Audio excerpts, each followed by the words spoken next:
I just got out of the shower. I just put up a post about philosophy, so I kind of like to try to encourage people to read things because I like to read. So I got up this morning and I was reading from my Protestantism book because I'm studying Protestantism. The reason that I'm doing that is because I wanted to be I've said this 1,000 times and I keep saying things over and over again. I say it again and again. But anyway, I wanted to be a professor. Like, I wanted to be a professor. I wanted to write scholarly articles.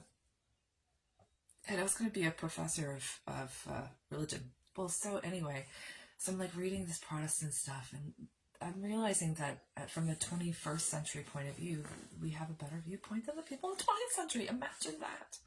Imagine coming so far that you can look back on 100 years ago and the people who are learned, you can go, well, I guess they didn't really learn that.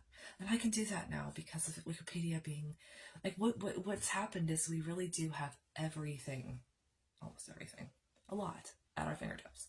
So I'm reading about Protestantism and they're talking about people coming into their own because they had rediscovered the Greek philosophers. It's like the rebirth. It's talking about the Renaissance and people like noticing themselves and anyway, yada yada, and it's what kind of gave birth to the Protestant Revolution, and then now we're in this sort of same place now where we're it's a similar.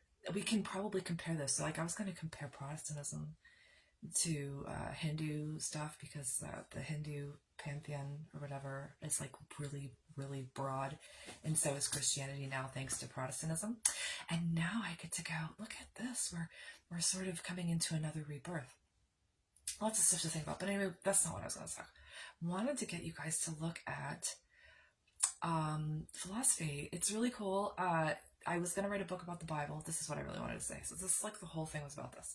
I'm going to write about a book about the Bible, and it's talking about philosophy, and it's really kind of saying it from the same perspective. So what it wants us to do is look at some of our favorite quotes of philosophers and realize that we're not really realizing what they really mean because it's out of context, and we just are using them for our own fancies. And my book about the Bible was going to do the same thing because people really want to use these statements from the Bible and just like make them magic statements, and they're just not magic statements. The whole thing is a religion, and it's a walk of faith. It's really not a relationship. It's a religion. Okay, you guys have a great day.